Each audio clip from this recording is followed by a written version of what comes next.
From the outside, Emily and I looked like the perfect couple. Successful, married, social. But behind those smiling photographs and clinking champagne glasses, there was a truth that only I carried in silence. At every gathering, every dinner party, every office event, she found a way to mock me. Sometimes through jokes, sometimes through her actions. She'd laugh loudly when I spoke, correct me in front of people, and when someone complimented me, she'd smile and say, "You don't know him like I do. He's not that impressive." Everyone would laugh. I would, too, but only to hide the sting. It didn't stop there. Emily enjoyed attention, especially male attention. She'd stand too close to other men, touch their arms, giggle at their jokes, and glance at me just to make sure I saw it. I never created drama. I stayed respectful, calm, silent. People thought I was too passive, maybe even weak. But in reality, I was just waiting.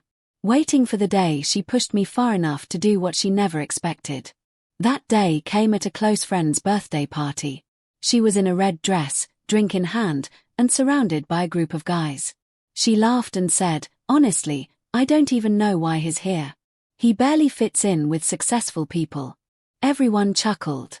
My heart didn't break. It just went silent. I looked at her, smiled politely, and walked away. Not in anger, but in decision. That night, I didn't argue or ask why. I didn't shout, didn't cry. I simply stopped trying. I invested all my time into my work, my fitness, my peace. I slept early, woke early, stopped chasing her texts, stopped begging for respect.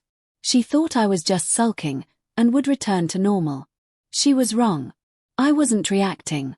I was changing. Weeks turned into months. Business took off.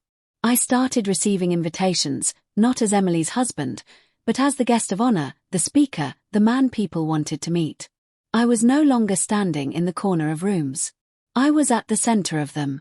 While she was busy seeking attention, I was quietly earning respect. One evening, I attended a business gala alone. People greeted me with warmth, admiration. Cameras flashed. Journalists asked for interviews. And then she walked in. Emily, expecting me to be standing behind her like always. Instead, she saw me surrounded by people who valued me. People who actually listened when I spoke. For the first time, she was the one standing alone. She tried to approach me with her usual confident smile, but I was no longer the man who chased her presence. A stunning entrepreneur, Clara, walked up beside me and said, "Ready, they're waiting to hear you speak." Emily's smile vanished. I nodded and walked forward with Clara, leaving Emily behind. Invisible in the same crowd where she once made me feel small. After my speech, Emily finally caught me alone and asked, "Why are you acting different? You're ignoring me." I looked at her calmly and said, "No, I just stopped giving attention to someone who never valued it." She blinked, stunned. No anger in my voice, no sadness, just truth. From that night, the roles changed. She started trying, texting me more, complimenting me in front of others, holding my arm at parties.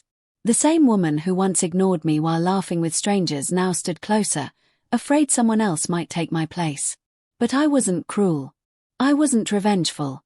I was simply done. Her friends began to notice it, too. They whispered. She used to treat him like a joke.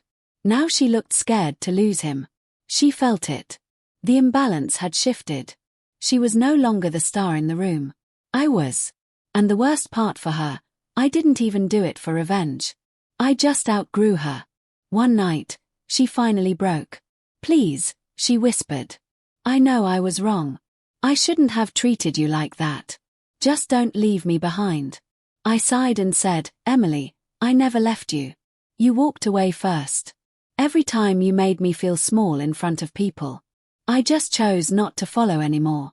She looked at me silently, realizing that attention from strangers wasn't love, and that love from someone who truly cared doesn't last forever if you keep breaking it.